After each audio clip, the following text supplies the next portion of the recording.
This program is intended for mature audiences. Parental discretion is advised.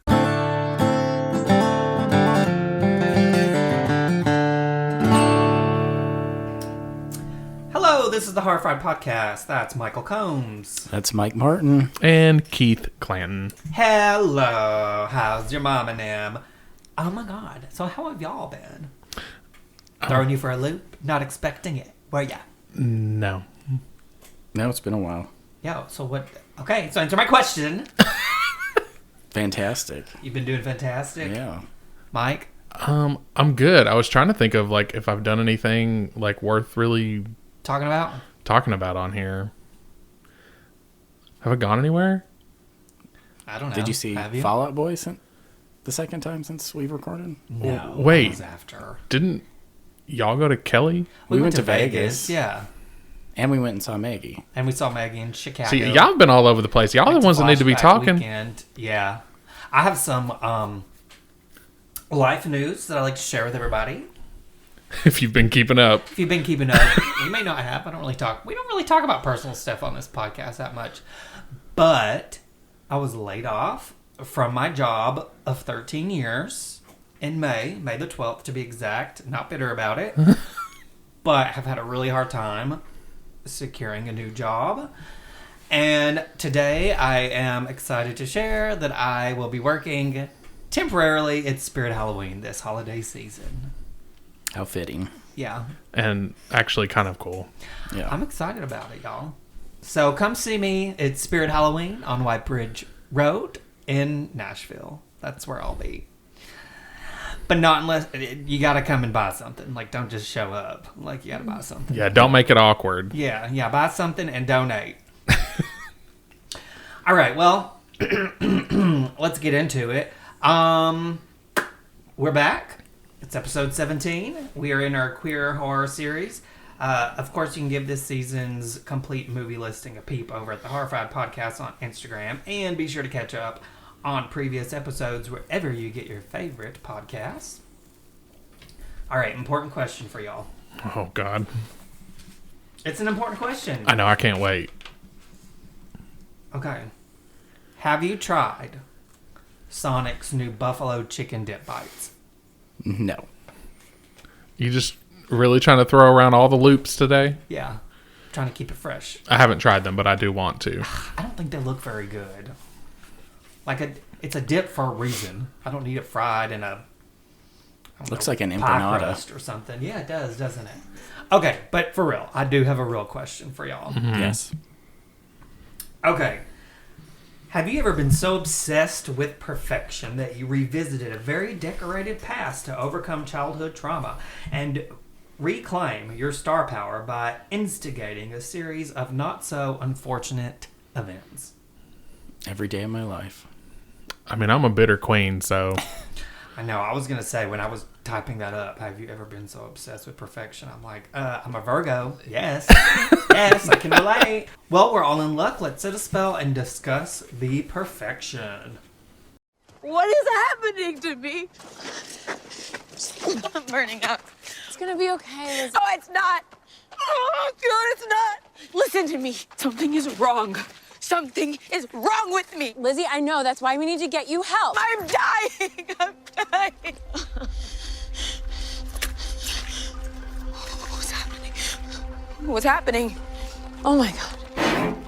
What's happening? I don't know. Oh my God. What is it? I don't know. What the fuck? Look at you, it's bugs.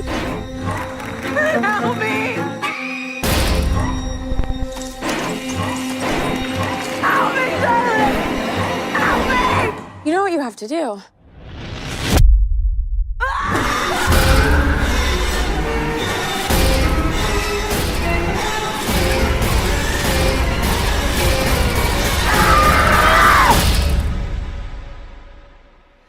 Well, you know what happens now. All right, The Perfection was released in 2018. It was written and directed by Richard Shepard, and it stars Allison Williams, Logan Browning, And, of course, Steven Weber. Who was already in a movie that we watched this season. He was already in a movie we watched this season called Single White Female. Yep. And this movie comes in at a lovely 1 hour and 30 minutes, which I Perfect. could not be more excited about. We love an hour and a half movie. Yes, we do. Michael, why don't you kick us off? So the movie opens to a woman, Ruth Wilmore, dying in bed, and her daughter Charlotte watching in a chair. The movie goes back and forth between the same view as adult Charlotte and child Charlotte. Yeah. I wasn't expecting that close-up, like, right out the gate. Because Mama Wilmore, I mean, she's obviously very sick. Mm-hmm. And that's, like, the first thing you see is her face. She looked decrepit. Yeah, I felt bad for her. Do they ever say what was wrong with her? No, even later in the movie, I think they just say she got sick. So we're assuming maybe it was some sort of Cancer.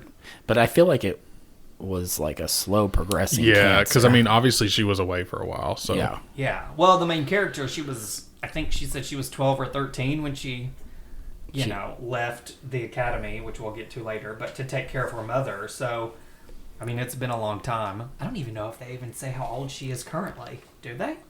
No.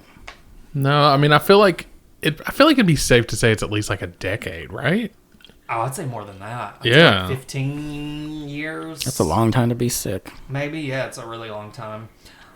I kind of felt bad for her, though, because at one point when she's sitting in the chair, I guess it's the nurses outside talking about the mom and how she's doing. And I'm like, I mean, you could just go in and tell her. Like, she can hear every word y'all are saying, so it's kind of rude. Yeah. Like, keep the daughter informed. Is that where someone says she's such a good daughter? I remember someone said that about her. Yeah, one of those. Yeah, the nurses. Yeah. Why didn't they tell her that? You're such We're just going to talk behind your back. Such a good daughter. So, we get like this brief flashback scene of two tweens passing each other in what I assume is a school.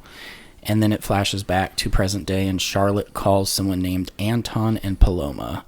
She then leaves them a voicemail and tells them she'd like to meet up and catch up. Yeah, so we should probably go ahead and say there's a lot of flashbacks and a lot of like back and forth Yes. in this movie. So I almost feel like if you haven't seen it and you try to follow along with us, like we're You probably probably need to going see to it. just confuse the hell out of you. Yeah. But anyway, But do your best. yeah, I mean, look, We'll do our best to try to be specific as we're all just trying, hoping for the best. Hoping and praying. I Yeah, mean, so she calls them. she calls them, That's and really then it, right? Like it's not. Nothing. There's nothing much to it. She's just like, hey. yeah, leaves a message, and then it goes to the next. Yeah, I mean, it basically just alludes to obviously her mom is passed, And this is where she's going. and Or she's who she's going yeah. to see. Yeah, because I guess I guess her mom was the only family she had, because it certainly doesn't mention anybody else. So my assumption off the bat was, okay, these are just friends that are like family to her. Yeah, because we don't know anything at this No, point. not at this point. Before we go to the next scene, I will say, because I don't bring it up in my notes, this movie is kind of divided into 4 sections. Before this next scene, this is called The Mission, and then we get the next one is called Detour. I have to refer to my notes, I'm sorry. Home, and then Duet. Which I have them listed on here, so I can kind of... So we start the mission segment as Anton and Paloma. I'm sorry, I skipped ahead. Next, we see Charlotte landing in China and meeting up with Anton and Paloma at a concert with their star. I'm going to call her pupil. I'm not sure if she's still a student or not. Lizzie. So they're in Shanghai. They're in Shanghai, China. Which I guess we kind of like glossed over it because we said that obviously we see 2 tweens passing each other in the school. It's the 2 of them because like we obviously see Lizzie on that poster when she gets to China. That huge billboard poster. And they make a big deal to talk about it later on, but as you're watching it for the first time, it's just kind of insinuated. Oh, Right. That's the girl. That's the girl from the flashback. Yes. Elizabeth Wells. Yeah, she's on a huge billboard. and he calls her his most prized protege. Yes. So she's a cellist. No, I feel like she's probably not a pupil anymore, but it sounds like maybe she's part of the teaching thing. there. Yeah, she's somehow still involved with it. Yeah, and she is beautiful. I love her. Yes. Beautiful. She kind of reminded me a little bit, which I mean, Vampire Diary fans out there, she reminded me a little bit of Bonnie from Vampire Diaries. Well, you know, it's funny because I know that name, Logan Browning, and when I was watching it, I was like, God, what else is she? I know the name. Logan Browning's IMDb page. Obviously, she looks familiar, but her filmography, I'm not super familiar with. I don't really... Meet the Browns, she was on Meet the Browns, so maybe that's what I remember her for. Michael, you probably recognize her from... Bratz and Bratz for Real. Oh, definitely. She played Sasha. A couple so of my favorite definitely movies. Probably what she's known for. Anyway, So Anton and Paloma are kind of in China for two different reasons. They're there because Lizzie is putting on a concert, and they're also there to audition a bunch of children to join their music school. I wouldn't say a bunch. There's only 3 girls. I thought there was 4, so 3. 4 girls. 3 or 4 girls. I thought it was 3 girls. A few girls. A few girls. Lizzie and Charlotte end up putting on like a little mini concert, and then Charlotte also notices that there is a music note tattoo on Lizzie. Mm-hmm. Yeah, so there's a flashback that happens in between all that. The bathtub? Where you see Charlotte, like, it looks like she's in a mental hospital being, like, tied down to a table. Shock therapy. Yeah, and her head shaved. And that's very quick. It's very quick. And I don't even know where but it comes before their little cello duet that they do. Yes. And I just think, okay, is Charlotte a little crazy? What has she gone through? Because in the flashback, she's an adult. So this has happened, I don't know, I'd say within the last couple of years, right? Like, Yes. and I feel like these girls are just star-crossed lovers. There's mean- some sexual tension there for sure. Oh, well, Lizzie's not very subtle with it because... She's fangirling. At one point, I don't know what it is, because I just have it written down in my notes, so I don't know what they're talking about. But Lizzie says, that gets me wet. I have that in my Oh, notes that's when too. she's talking about, she's watching the that couple that's having the affair. Yeah. That's right. So, yes. So, so she called... I mean, it doesn't really have anything to do with the plot, but while the girls are performing, she tells Charlotte that some of the parents are, like, having an affair with each other. And it's fun to watch, And it's like, fun to watch how it. they react in the Yes. audience and stuff. And it gets her wet. Yes, that's exactly what that was. Which, what was your first impressions of Anton and Paloma? Don't trust him. Pompous? Yeah, and because, like, obviously Charlotte, when she sees them for that first time, I'm like you. She called them. I kind of assumed it was going to be some long lost friends, whatever. But then when she saw them, her reaction kind of threw me because I was like, well, she doesn't look like real happy to see them. Yeah. Like, you could tell, and there was, like, tears in her eyes and stuff, but I was like, well, maybe, I don't know. Yeah. But then when she hugged them, I saw the cuts on her wrists, and I was like, I had that in my notes. Is she a cutter? And you don't... I like how this movie, and it happens a lot, but they, like, subtly throw in things for you to catch and pick up on to kind of like, oh, okay, this is where this is going. But then they do a really good job of, like, kind of twisting it on you, too. And we can talk about that more as we get there. But I don't know. I felt like... So even when... I think it's Lizzie, right, that asks her to perform with her. And she's like, I don't know. I don't think so. And the guys, Anton's, like, really all about it. And I feel like in that moment, you can, like, okay, this guy calls all the shots. So right. It's almost like, what does she owe him? Because she's doing it. Yeah. She doesn't want to do it.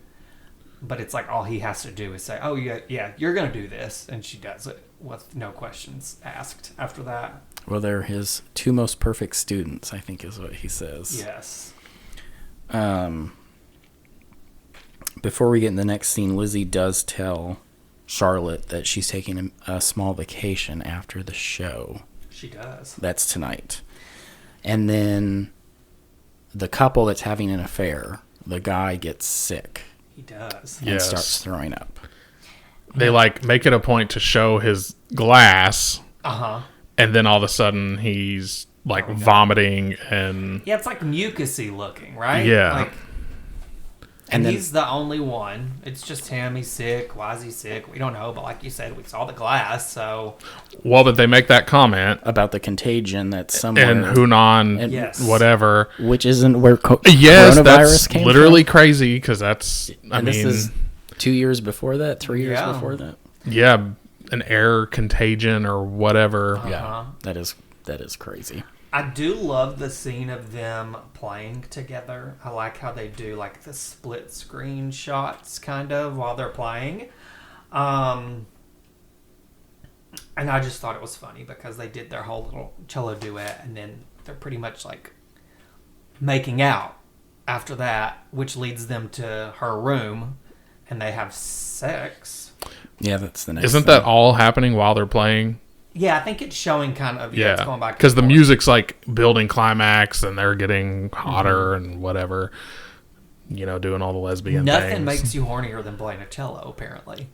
Well, I mean, if you're a musician and that's your jam, then I guess I can see it. Yeah, true. I mean, and on top of that, she's like watching a man and woman like hold hands that aren't married, and she gets wet on that anyways. So yeah, there's been a lot of conversation to build up to this I feel moment. like Lizzie is a very sexual person. Yes, Like out the gate, the way that she's talking to Charlotte, like she is a sexual person. She's very sex positive. Did you ever think that they? I mean, I guess they didn't really know each other because she was kind of on her way out while she was on her way in. Yeah, but even in those flashbacks, because again, they don't really talk about age. I see them in this current situation. I'm like, yeah, they look like they're probably close to the same age, right? But even in that flashback, they looked about the same age too. Yeah. So maybe Charlotte, I don't know, maybe Lizzie just got a late start or something. Well, and obviously Charlotte has kept up with this stuff because, I mean, she obviously knows who Lizzie is if she saw her on that billboard. So she's been at least keeping up with something. Yeah. And when they're talking outside, Lizzie's like, doesn't she say something about being like a fangirl of her? Yes. Or she's like, I'm really excited to meet you. Yeah. Well, because at one point she was his prized pupil. Mm-hmm. And so I'm sure he's talked a lot about her and used her as an example, which again, we can get more to that later. But, yeah. Well, you guys kind of already talked about it, but after the concert, Lizzie and Charlotte go clubbing, and then they make their way back to Lizzie's hotel and have coitus. Why coitus? Coitus Sex. Maximus. Fuck, whatever you want to call it. I was trying to be proper. This is not the podcast for that. Lizzie They have intercourse. tells Charlotte that she has 2 weeks off and is going to go visit rural China, and she asks Charlotte to come with her. Which we already talked about all that. So And that's where part 2 of this movie comes in. Detour. Mm-hmm. yes. Because they wake up the next morning and they're going on this trip. Yep. So the next morning, Lizzie wakes up with a massive hangover. And she looks rough. I mean, as rough as Lizzie could look, because she's very pretty. Charlotte gives her some ibuprofen. Lizzie keeps complaining about being sick. They get some gross-looking street food before loading on a bus for their trip. I'm glad you said that because what the fuck was that? What? That she was eating. That food looked disgusting. I even wrote in my notes, I said, Lizzie looks kind of rough, but that food looks rougher. Like, Yeah, Well- if you're already feeling sick, why would you eat that? I mean, it just looked like... Well, doesn't Charlotte come over to her and she's like, this was probably a bad idea. Yeah.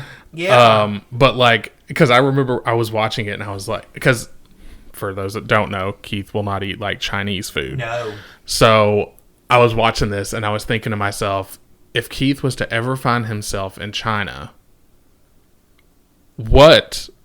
I mean, I guess you just have to go find the McDonald's. Because I would love to see your. I would just love to see your face. I can't do it, y'all. But yeah, that food. If you were to sit that bowl in front of me, I would be like, absolutely not. You can take that back. And that's not like I'm trying. Look, I like respect the culture and everything, but I can't. Look, y'all, I don't even eat an onion. Okay, so I'm definitely not gonna eat like. Well, now look, I do eat Chinese food, but I wouldn't eat whatever she was eating. No, it was gross looking.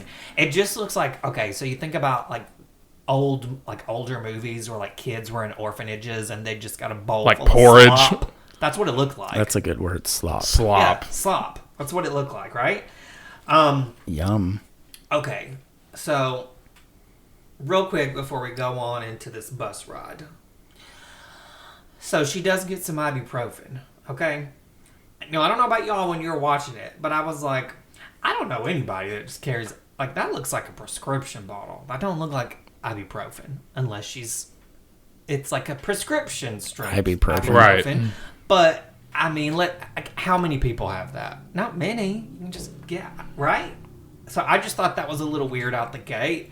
And I noticed it at the hotel. Okay? She also just wasn't making the best decisions. Didn't she down it with alcohol? Yeah, hair of the dog. Hair of the dog, yeah, because she said that was the best way to get over. But so she takes that, and then again, before they get on the bus or they're at this restaurant, she gives, she offers her more. And I'm like, but that's a prescription bottle. And then I thought, of course, like, don't think too much of it. It's a movie. It probably has nothing to do with anything, right? But it's something I definitely thought about. So, they've loaded up on the bus. While on the bus, Lizzie keeps getting worse, talking about her head splitting open and being nauseous. Charlotte comforts her and gives her some more ibuprofen. And she drinks the hell out of that water. Mm-hmm. She does. I mean, she made like more noise drinking that water than she did when she was getting her cooter munched on the night before. God. She was. She was thirsty. Yes, her brain is on fire. And she's got a shit. She's about to shit her pants on this bus. Said, I'm going to shit myself. Yeah. I'm going to shit myself. I mean, it was... Wait, go ahead. I don't want to keep talking about it go here. That whole scene... It was intense. Was very intense. The bus driver was stressing me out. Well, nobody knew English except for that one guy. Yes. And it's like you're trying to communicate between the two of them, but they're both like yelling because Charlotte's trying to get him to stop the bus so Lizzie can go do whatever she needs to do. Now, had she vomited yet? Or was... No. I can't remember. I don't think he pulls over until she vomits. Right? The first time she vomits... In the street. Pulled over in the street. Yeah. Or the road or whatever it is. Yeah. Because, which we already covered that, but then they get back on the bus... And Lizzie keeps getting worse, screaming and yelling, and finally throwing up on the bus window. Yes. And they see bugs in the vomit. But it's like little maggots. Yes. It's gross. And the close-up of it was so gross. But it is, again, it's very similar to the guy that threw up at the party. Like like it looks mucusy, more so than like vomit, right? And it's got the bugs in it. But I think this is the point where the bus driver's like, get the fuck off the bus, right? He is, yes. Oh, where he like... stomps back there to her and like yanks her off the bus. I was like, damn, she is sick. Mm-hmm. Yes. And you were just yanking her around like she ain't nothing. I know. Just imagine how scary that would be. You're in a country, you don't know the language. Nobody on the bus except for the one guy can speak English. But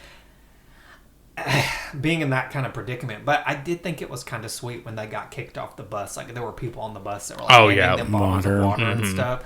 Like I was like, oh, that's sweet. Because I don't know. You just think, I just assumed that everybody on the bus would be like, yes, get her off. But it's almost like, let's help her. Yes. You know, like it was out of their control, obviously. Well, especially, I mean, now we can kind of all relate a little bit to like COVID times.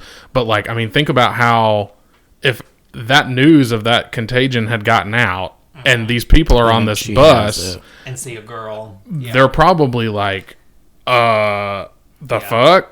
Well, and they did give her a mask. They asked her to put the mask on, right? They did, but she kind of put it on, kind of didn't. Yeah. Look. Well, welcome to COVID. People did it all the time. Yeah. She's also scratching the shit out of her arms, too. She is. Okay, so then... So, they've been kicked off the bus. She didn't shit herself, though. In the middle of nowhere. Middle of the Chinese country. Lizzie keeps talking about seeing bugs crawling under her skin before they start actually coming out of her arm. Ooh, Charlotte then hands Lizzie a meat cleaver. Yeah, the bugs, that was crazy. Look, let me just say, I think this was the first watch for all of us. Uh-huh. Yes. Now, I did know a little bit. The only thing I knew about this movie was that cleaver. I knew that she was getting ready to chop that hand off, okay? I knew that happened. But aside from that, I was like, where are the bugs? Like, what the hell is happening with the bugs? Like, I was so confused. Well, you think the movie's going one way. Yes. And it's going a different. But, I mean, you can see them all, right? Like, you see them crawling underneath her arm, and they come out, and they're all over the place. And, yeah, she hands her that machete. Oh, and they, like, crawled out of, like, a hole. Like, out of a hole in her arm. I was like, oh, no. Yeah. Oh, no. Yeah, it was gross. It was gross. And there was a lot of else them. Wondering where Charlotte got a meat cleaver from at that point? She got the... I thought it was a hallucination. Like, she was hallucinating. She got the meat cleaver. No. I know where she got it, because we get to it in the next. Yeah, we get to that later. You're right. Okay. But yeah, at that point, we didn't know. We didn't know where she got the meat cleaver. Maybe she just carries one for... You never know in her backpack meat cleaver. With her ibuprofen in her prescription bottle. Yeah, exactly. Like, when we leave the house, we're like, okay, phone... Keys, wallet, check. And she's like, water, ibuprofen, meat cleaver, good to go. Yeah. Ready to go out into town. Ready to go. Just as Lizzie hacks her hand off, which you don't see, the movie flashes back to the night before. Well, it literally rewinds, which is really cool, I thought. Mm-hmm. So Charlotte had not been giving her ibuprofen, but rather some of her, I assume, mother's medication that causes hallucinations.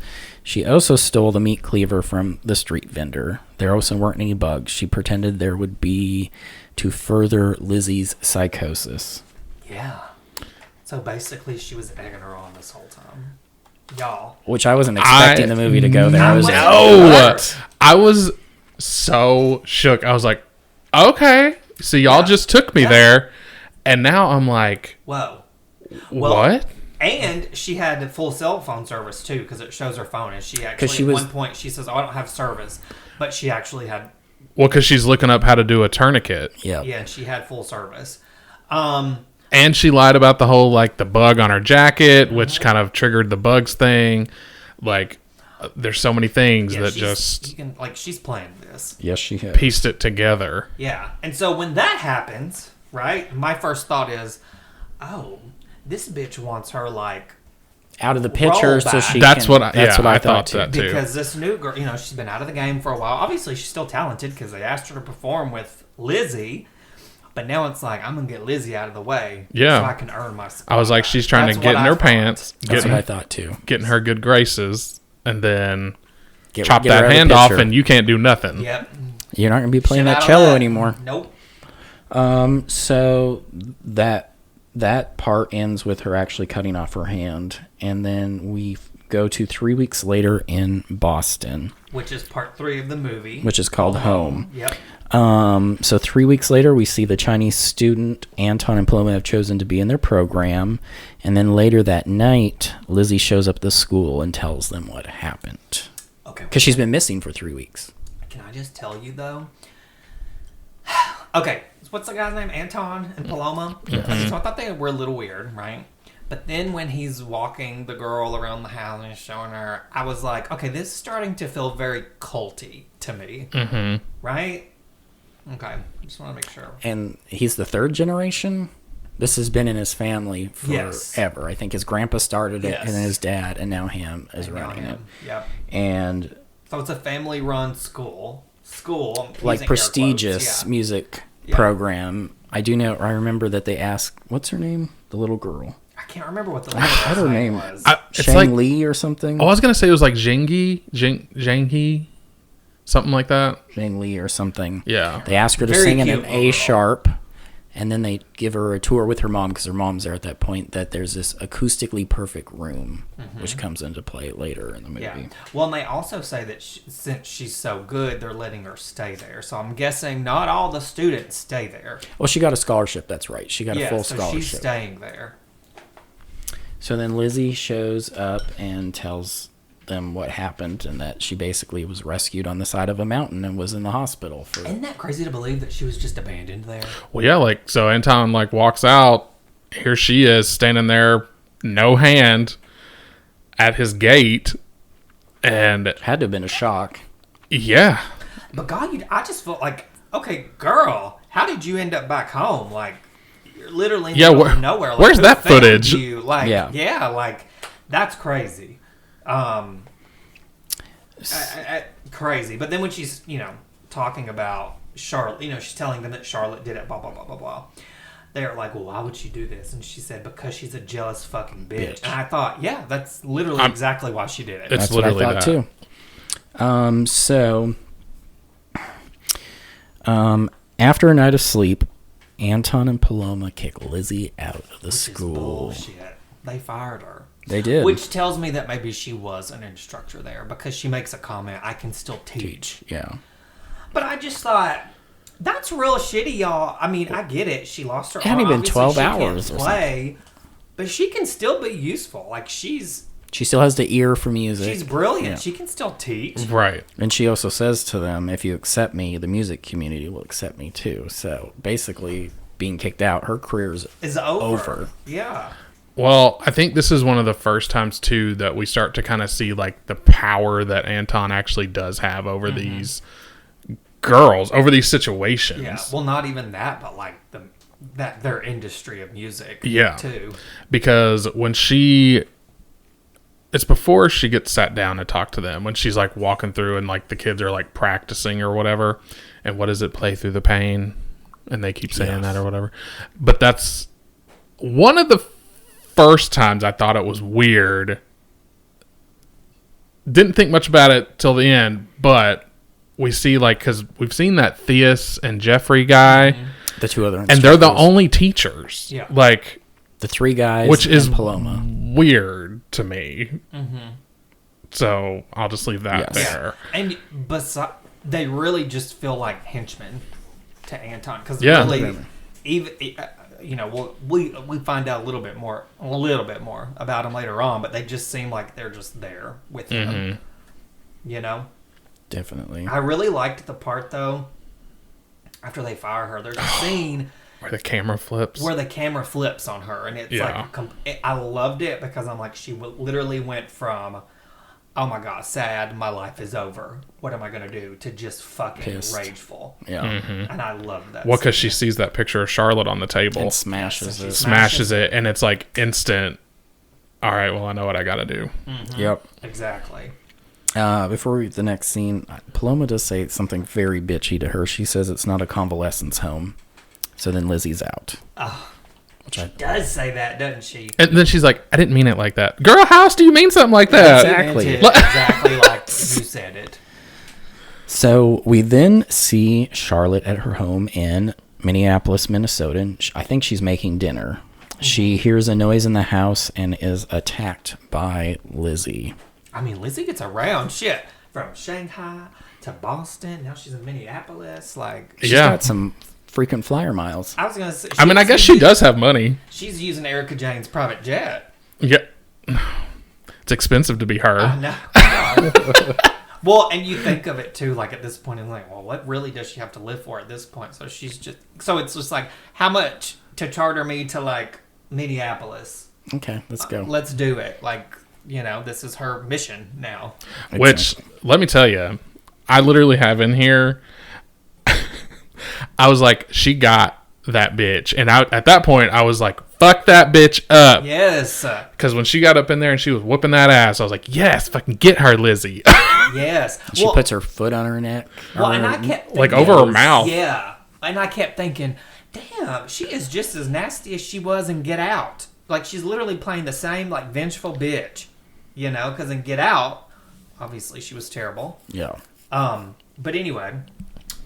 So then Lizzie shows back up at the school with Charlotte in the trunk of her car. And she says, I have something you want. And then they say, like, she says, like, the bitch. Yep. Oh, she might. Yeah, I think he says what? And she's like, the bitch. Well, and also, whenever they get there, so you've seen, who did we see the tattoo on? Lizzie or Charlotte? I think at this point we've seen it on both. We saw it on Yeah. Lizzie first, and then later. But what I'm saying is, I think at this point, whenever she's in the trunk and they take her out, you really see it. Yeah. Because in my notes I wrote, okay, the tattoo's got to mean something. Yeah. Because I made it a point to like Show it on both of them. Yeah, and I can't remember, but it was like a close in of it or close up, close in. Oh. Close. It was a close in of the tattoo. That's a good way to Of the say it. tattoo. I did kind of like how, I can't remember if it was when they brought Charlotte in. She was kind of hiding her arm. I can't remember if it was a trunk or something, because it made me, Lizzie cut off her hand too, but she did not cut off her hand, because I thought that's where they were going with it. I know. Karma. Yes. So we basically we get the tattoo story at this time, and Lizzie is also telling Charlotte is telling Anton why she did what she did to Lizzie. And things start Unraveling a little bit. Yes. Yeah, Basically, so this is when you find out that it's been passed through generations. The tattoo marks being the best. And then, is this when it shows Charlotte like playing as a child in that room? yeah, that's the next thing. Oh, okay, go for it. Well, we then see Charlotte in that special room. I call it a special room. The acoustically perfect room playing the cello, and she's not achieving the perfection. And then it's implied that Anton raped her because she did not achieve the perfection. And apparently that's just what he does until they become perfect. Yeah, it says if you're not perfect, we pay the price. And you just get that image Blurry. of him walking towards her and he's naked. So obviously, it's just, he's... Something bad's happening. Well, and not even him, but it almost makes me think that his two other guys, his instructors, are doing it as well. yeah, right? they come in at this point. Well, they're in there at that point. Yeah. Yeah. So it makes me think, okay, well, not only is she getting raped... Well, because doesn't he basically has them hold her down, right? I can't don't remember if remember that's that. later or... But I do remember... That's their role. Yeah, is to keep her literally quiet. His henchmen, like they're doing whatever, and it just seems to me like maybe they're all three getting in on the rape, which is really unfortunate for her. But in that room, there's a door that you can see, like there's a light under it, and it keeps flashing back to like Charlotte outside running. I don't know if they ever even mention like. I feel like she's daydreaming that I think it's an escape. She's escaping. Yeah, that was like where her mind went. Yes. Whenever this was happening. To just her. cope. Yeah. So. Well, at that point, we've kind of come full circle. We've come to our next big part of the movie. Because this is when they end up chaining her to the chair. Yep, we see her. She's chained up to a chair, and her punishment is she must play and achieve perfection. Otherwise, they will do to... what's her name? Lizzie? Zhang Oh, Yi. the little girl, yes. Zhang Yi, what they did to her and Lizzie. She almost makes it through the performance, but messes up at the end. So at this point, because was it in the last scene where like Charlotte tries to like plead her case as to like why she did what she did to Lizzie? You know, I don't have anything written. I don't either. I don't know, but at this point, I thought that was after the fact, after this scene, because then it... Well, I guess I just because now I'm getting like mixed up. I can't remember. I think it's after that. I think it's after the fact when... I can't really say it. What happens after she plays and something happens. Well, 'cause there's and another then rewind. And then Right. there's another rewind, and that's where she pleads with her and Right. tells her what she did. Oh, yeah, I think you're right. Because at this point, Lizzie is 100% in on it. Yes. And she's whatever. So, yes, they bring the little girl in and she plays. And I just felt so bad for that little girl because She was so Anton's like happy. being so gross and like touching her and stuff. obviously to like get Charlotte to play, right? Because she wants to save this little girl. Yes. And then for a minute, you're like, oh, damn, now I feel sorry for Charlotte. Like, we were all rooting for Lizzie to just kick her ass, but now it's like, oh, what's really going on? Right? So, I mean, you really, this movie, you go back and forth with the emotions and, Yes, like, you who do. you're rooting for. But that poor little girl. And then at the end of it, so obviously she messes up. And y'all got to remember, she's only played once in, like, I think she said 10 years. And it was the other night with Lizzie. So it's like, at least then it wasn't in the perfect room with the perfect acoustics, and she had some backup, right? Yes. But when that little girl gets up and she was like, that was beautiful. Oh, I was like, please leave that little girl alone. She was adorable. Yes. So. And they do escort her out unharmed. Yep. Thank God. And then Charlotte finds out she's the one that's going to be raped. Yes. And then Anton and Paloma leave. The other two music teachers and Lizzie are about to rape Charlotte when the two music teachers pass out and die. Because Lizzie's about to rape her with her stump. When I tell you, I was like, she is not going to put that stump arm In up the her vagina. And she says, I hope your cunt can handle it. I was like, oh no. Well, and I mean, obviously at this point, I was still like, Lizzie is like, she's flipped the switch. She is out for blood. Absolutely. She's pissed off. And then this is where we get And our next honestly- flashback. And honestly, like, rightfully so. rewind. At this point, you're like, rightfully so, but you still are feeling kind of bad for Charlotte. Yeah. Like, you don't know. God, you know? But when those two dudes fell down, once again, I was like, what the hell's going on?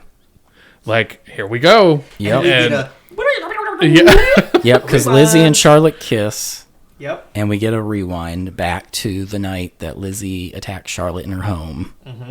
And Charlotte tells Lizzie why she did what she did, and says, "This is what's going to happen to you when you go back to the school." And it happened. So that's when Lizzie flipped. She's like, "I'm on Charlotte's side now." Yeah, that's like, you know, during that time they made this whole big elaborate plan to at least get Charlotte back there, and then okay, what are we gonna do? And so then Crazy. oh, I know. I was sitting like, I actually have written down, I was like, shit, she actually like saved her. Yeah. Like, and She here did. this whole movie, I was like, this bitch done fucked her whole future up. But I mean, I guess it still like fucked her music career up, but saved her life. So, because then we also get a flashback there to the night in China after she cut off her hand, because Charlotte tells Lizzie there too why she had her cut off her own hand too. Yes. So this brings us to our fourth part, the duet. The duet. The duet of all duets. at this point, I just need you to know that I am so girl power. Yes. That I'm like, oh, this ending is about to give me everything I need. 100%. And because I was like, they are both gonna fucking go down, and I'm here for it.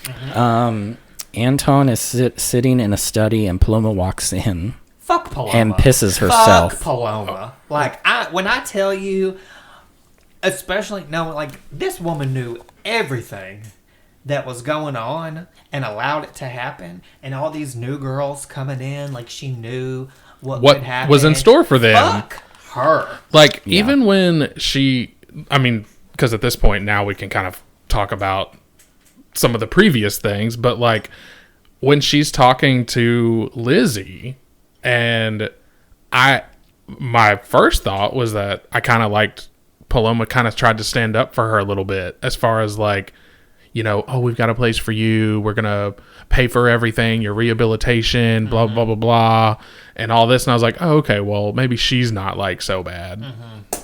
Wrong. Dead wrong. So Paloma collapses, and you see that there's a knife in her back, and in walks Lizzie and Charlotte. What did they do to them? Was They it drugged them. They drugged just them like all. in their drinks or something? Yeah, because remember, Lizzie was making the drinks when they were down in that Oh, room. yeah. I'm not gonna lie. When Paloma walked in, she's like pissing herself. I was like, "You deserve every bit of that.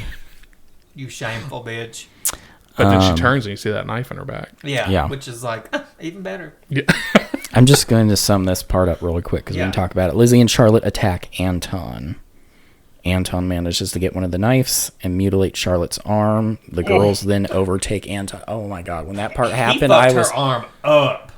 I was not prepared for that at all. I was like, oh Yeah. God! Yeah, I wrote in my notes. I was like, that was truly gnarly. Like it is. That was so gross. Really well done because I believed every second of it. Right. Like I mean, really it literally well like done. shredded her arm. Yes. Oh, disgusting. Yeah, I couldn't. That was a lot for me. Well, and then you also find out too that Charlotte's been wearing a wig this whole time. Mm-hmm. I didn't think that was necessary, though. Well, I mean, we had the mental hospital flashbacks. I'm like, So we that already she know that shaved her she's out for head. vengeance and trying to save Lizzie. Why do we need I don't the know. wig off? I get what you're saying, but I kind of liked that they added that. Well, it just goes to show you. Well, hell, that wasn't that long ago that she was in this mental hospital. Almost makes me think she went to this mental hospital maybe right after her mom died before she ever went to Shanghai. Like this happened in between. Well, if she was taking care of her mom, she probably couldn't get the help she needed That's to what I'm get saying. over. And then her mom died, who she's been taking care of for the past 10 or however long, 10 years. And then she just went crazy, right? Yes. I just think it was another way to show us, the audience, but also Anton, like, that where she's at, like what she's been affected by. This is what she did to me. Yeah, like, and just another way to just get that little nail in a little deeper. Yeah, I liked it. And then I really liked, I feel like when they were fighting, it was almost like a GoPro camera was attached to her. And I don't know, very effective. That was an amazing fight scene. Really was. Lizzie was kicking ass. Then Anton overcame. Charlotte jumped in. I was like, this is all over the place. It was awesome. Well, yeah, because didn't Charlotte go into like a daydream or something at one point? Because she's like going for the knife and Lizzie has to like snap her out of it. Maybe. Because Lizzie's like, so. she like snaps her out and she's like, Charlotte, the knife. And, Oh, yeah. Yeah. I mean, I'm just going to say this. This is probably one of the better fight scenes that I have seen in any movie in a really long time. It was pretty awesome. It was very good. Very good. Oh, I Like, still can't get probably over that since arm scene. Death Proof. Oh my God, yeah, since him kicking his yeah. ass. But the way that this was filmed, again, like very GoPro style, like it felt very raw and real and... It looked real. Yeah, like, it was legit. They did a great job with that. So then I can't remember, does it go black and you still hear some fighting and then it goes to the end? Or are they kind of off camera and you hear some fighting? I don't really remember. I just know... You don't see the fight finishing. Correct. You Correct. don't see what the aftermath And is then so we until get later. to our very last scene of the movie. Which is so cute because... So... well, Charlotte's arm is obviously fucked up, so she's not going to be able to play the cello anymore. Obviously, we know Lizzie's already lost her hand, so what do? They do it together. Yes, because And- Charlotte's arm's been amputated. Well, because it's like the perfect... Yeah. One has their Because left arm, one has their right exactly, arm. one has the one's other playing arm. bow. Perfection. Yeah. Yes. And it's kind of a cute little moment, and then you see Anton. And then you see Anton limbless, and his eyes and mouth sewn shut. Yes. And just sitting there in the chair, well, sort of watching them, I guess. He's not watching He's this. listening to He's it. watching the back of his eyelids. Ugh. Well, I wonder what because after that, like, I wonder what they do if they leave him like that. And just, I don't know. In my mind, obviously, because him and everybody that worked for him were horrible people, but in my mind, I like to think that Charlotte and Lizzie took over the that school. Yeah. and had all these amazing musicians come from them, and they treated them with kindness and respect and dignity, and nobody was ever hurt again. I feel like they kept Anton in the cellar Yeah, maybe. and brought him out to torture him now and then. I mean, they should have just... I feel like, considering, they lost their limbs to be able to play, I feel like he should have, like, lost his hearing. Like, that would have been some And his sort dick. of... Ice pick to the ear. Yeah, just so you can't even hear music anymore. Well, that's a punishment Like, worse than death, what he got, so... Yeah. I mean, it was rough looking. Yeah, he was. Well, at this point, like... And they know how to do those tourniquets. Well, that's what I was going to say. Like, whenever when you see him, it's almost like they've what do you call it? Cauterized. Cauterized his limbs, because he's not bleeding anymore, it's not really messy. You know, so it almost makes me think, well, damn, how long did they take on him before they were like, okay, we're going to play some cello together. Right. You know? Anyways, fantastic ending. Right. And the movie's over. Very satisfying to me. Me too. So what did you think of the performances in this movie? The reason I ask is because, oh God, I have this relationship with Allison Williams where sometimes I think, damn, she's really good. And then it can mean the same. This happened while I was watching this movie. There were parts of it, like especially towards the beginning, where I was like, she does not do it for me. Mm-hmm. But then later on, I was like, okay, well, she's doing a really good job now. So I'm like kind of torn. I don't know. And even Logan Browning, who I thought was great, but like even like when she's having her like meltdown and stuff, I thought, I don't know that I believe it. You know? Yeah. Do you think that's because they're more green versus Steven Weber, who's been doing it a very long time? Yeah, maybe. But I will say this. I liked Allison Williams 100% more in this movie than I did in Megan. Agreed. She didn't do it for me in Megan. Well, let's be real. Like, I didn't love that movie anyway. But, yeah, I mean, it just could be, you know. I mean, she's not like a little spring chicken, like, but she hasn't acted a whole lot. Yeah. I don't know. I was just curious. Or do you think that do you think you weren't supposed to buy the acting in those scenes because they weren't the real thing? I mean, could be. Well, and here's the thing. Now, well, I mean, that's a really good point because if I think back on it, I'm like, okay, well, all those scenes with Logan Browning, like she was hallucinating. So that's probably how somebody hallucinating would act, right? Like it's not. Yeah, because at the time I was like, God, this is like a lot. Yeah. I don't know. So that's a good point. Okay. Because like I agree with you through the beginning, especially. Like I didn't really. I don't know. Maybe it felt kind of rushed through their chemistry. Yeah. Like it didn't build up enough for me to like believe that they just met an hour ago and all of a sudden they're just like, they're fucking and now we're going to the countryside and now we're going to like, it just seems so. I mean, lesbians are kind of that way. Well, and I also thought too, like, I kept thinking about her performance in Get Out, where she's luring this guy home and they're going to do this crazy shit to him. You know what I mean? So I kind of thought, I mean, she's kind of playing the same character. Of course, this movie, like, it's not, it kind of twisted on you. So then I was like, oh, okay.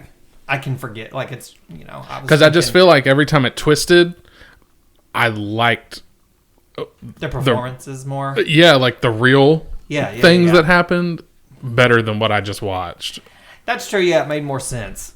And maybe it was just because the story started to make sense at that point, but. Yeah. Okay, that makes sense. All right. Well, okay. Well, we'll move right along here to our Michael's favorite horror fried theater. Mike. Mm-hmm. What are we doing? So, okay. Let's just. This movie obviously was a very short movie in general. Thank you. There's a lot of things happening. Yeah. There's a lot of short scenes. You know what though? Let me just real quick. I'm all for, like, we just saw what was the movie we saw last night? Last Voyage of the Demeter. It was like 20 minutes too long. Okay, it was an hour and 58 minutes. I think it could have been 20 minutes shorter. This is one of those movies that I feel like you could have put an extra 20, 30 minutes on, and I don't even know that I would have noticed because it was so fast paced. Right. But anyways. So I don't know. There was like a lot of like two-person dialogues because of just the two of them. So the scene that we're going to do is actually the one where Lizzie is getting the chop from Anton and Paloma.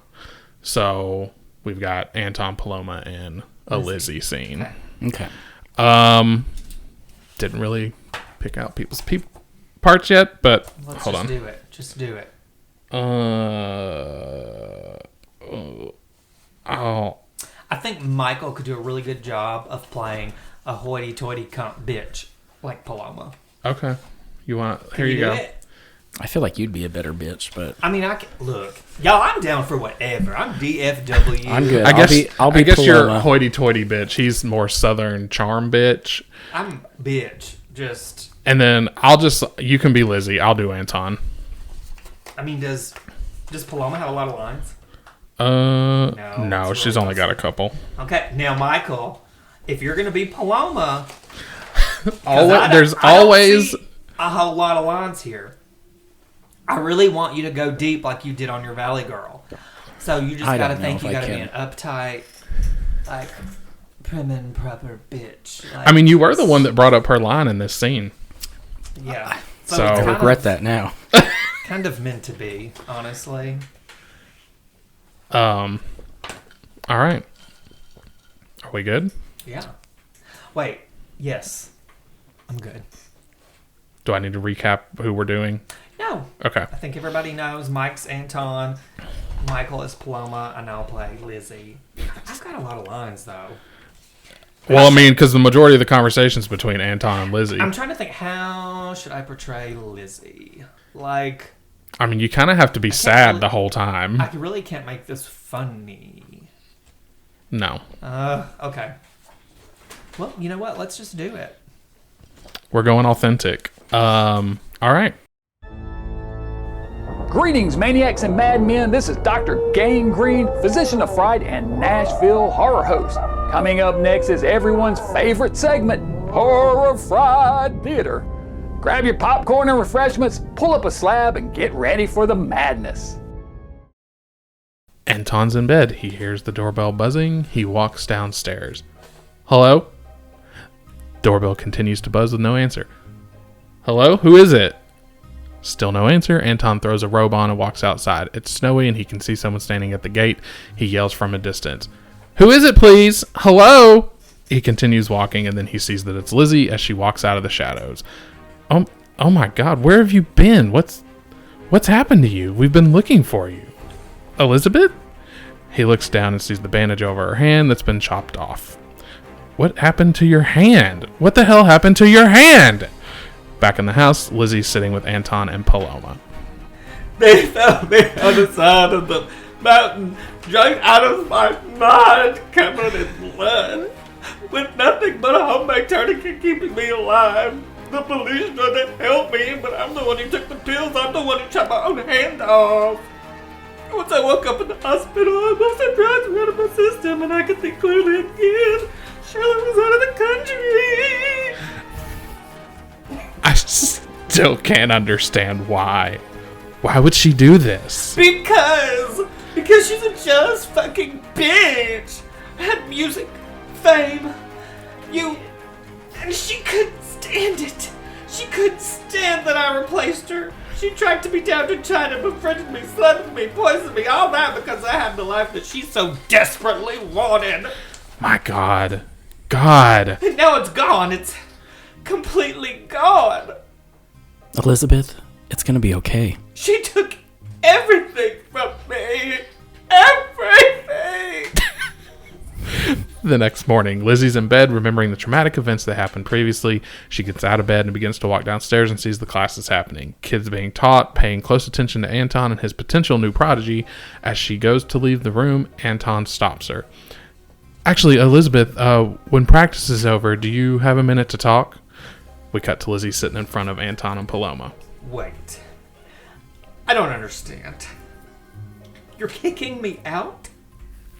I have nowhere to go. We found you a place by the museum. It's right next to the Central Avenue T station. We'll pay for it. Pay for all of it. Pay for your rehabilitation. But I can still be useful, Anton. I can teach. Music is my life. Look at us. You know what this is, how we work here. We have Theus and Jeffrey. We don't need any more teachers. But I can conduct. And I can compose. Fuck! I'll scrub the toilets. Just don't. Don't shut me out. Please, Anton! If you accept me, the music world will accept me. Don't you understand that? You have that power. You have that reputation. Your word means so much. But if you shut me out, please don't be this person. Do not discard me. Lizzie, this is a music conservatory, not a convalescent home. I'm sorry, I didn't mean it like that, but there are other girls who need this house and train. It's hard, please. I don't know anything else. You had a gift, a rare and beautiful talent like no other. But sadly, that gift is gone. I'm so sorry, Elizabeth. Anton and Paloma leave the room. Lizzie stumbles around the room, not knowing what to do next, crying. She sees a picture of Charlotte sitting on the dresser and instantly is enraged. She knows what she needs to do next. Find Charlotte. End scene.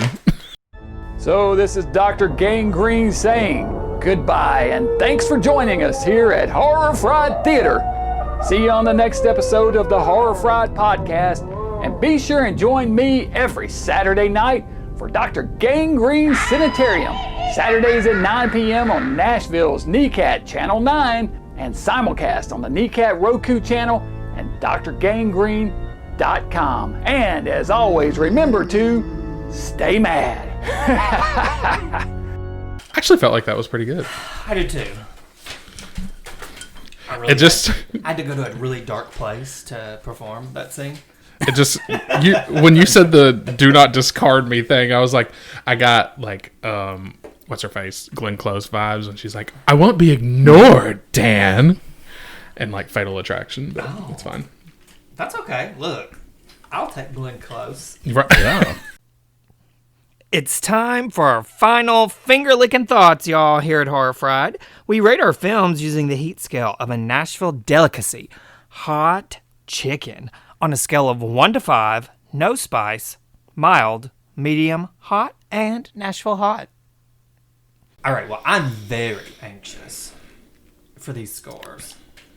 Michael, tell me what you thought about The Perfection. I enjoyed this movie a lot.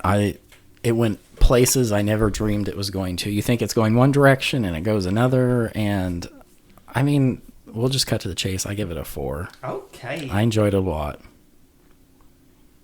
Excellent score. Mr. Mike Martin.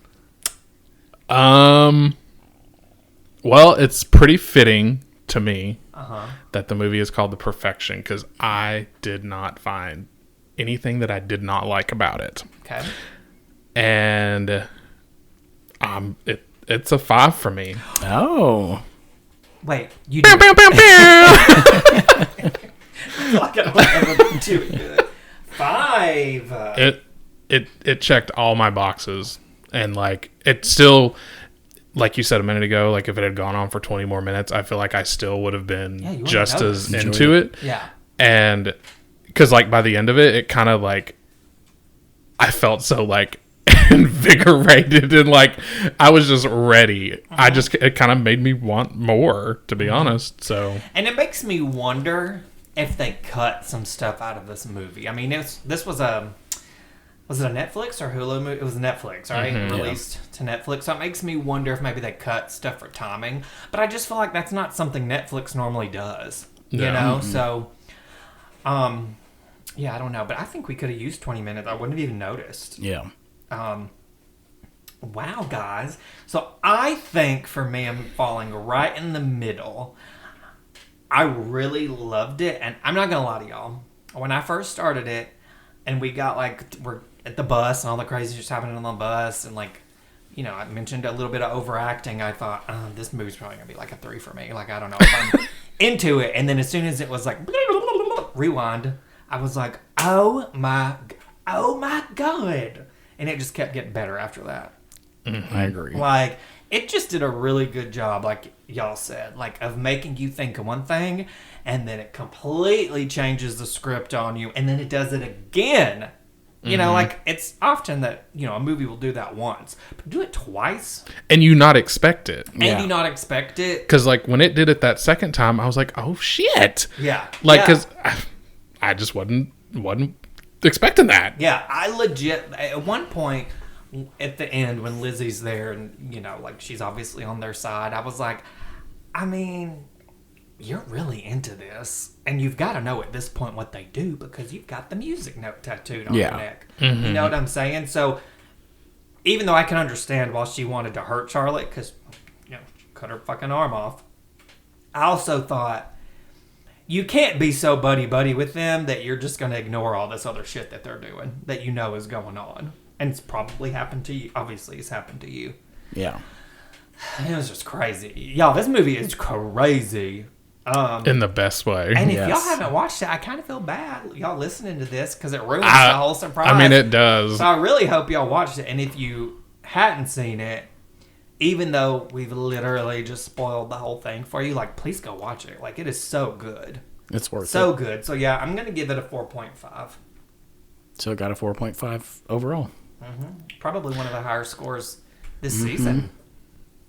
I think it's definitely my first 5. Is it? You didn't give a can't 5 to remember. Jawbreaker? You gave a 5 to Jawbreaker. I mean, maybe, yeah. I think I was we gonna all say- gave Jawbreaker Yeah, I was going to 5. say, I think Jawbreaker is the only movie this season that's gotten a national hot. I do have a question Yeah. before we dip out of here on this.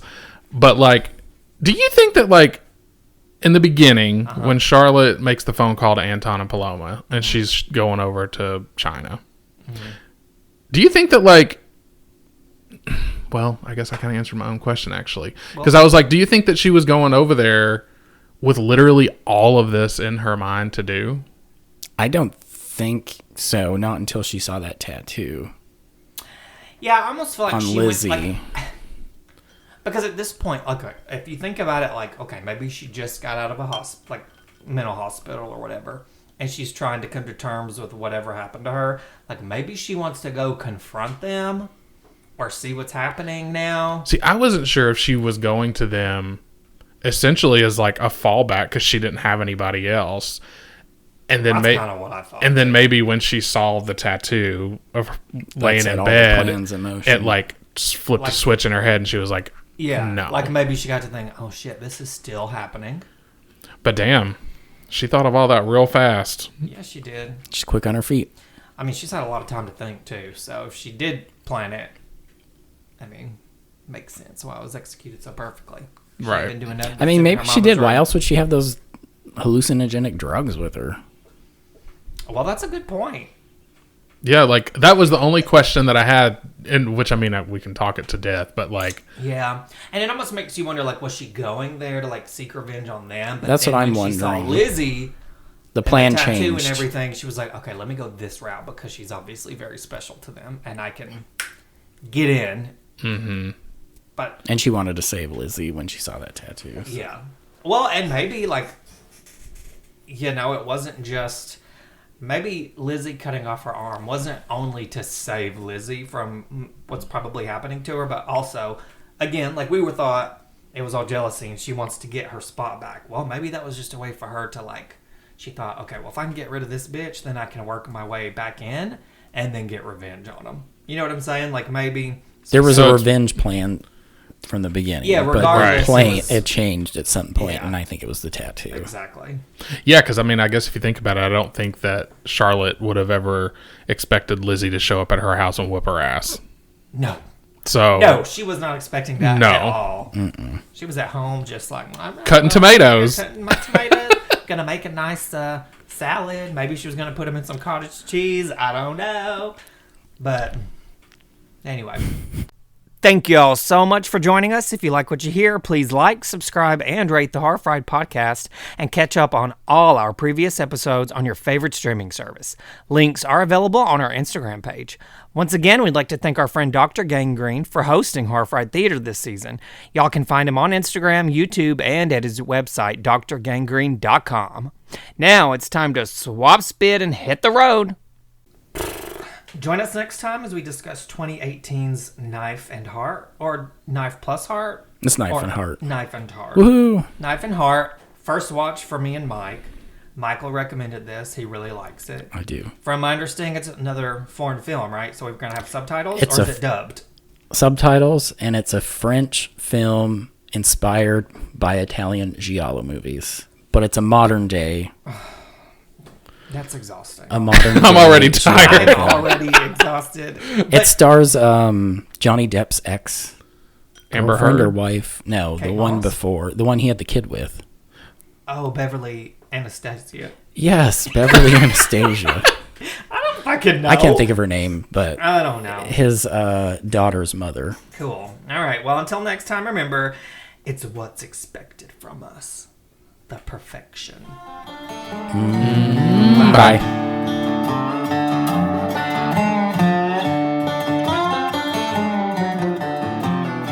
Something is wrong. Something is wrong with me.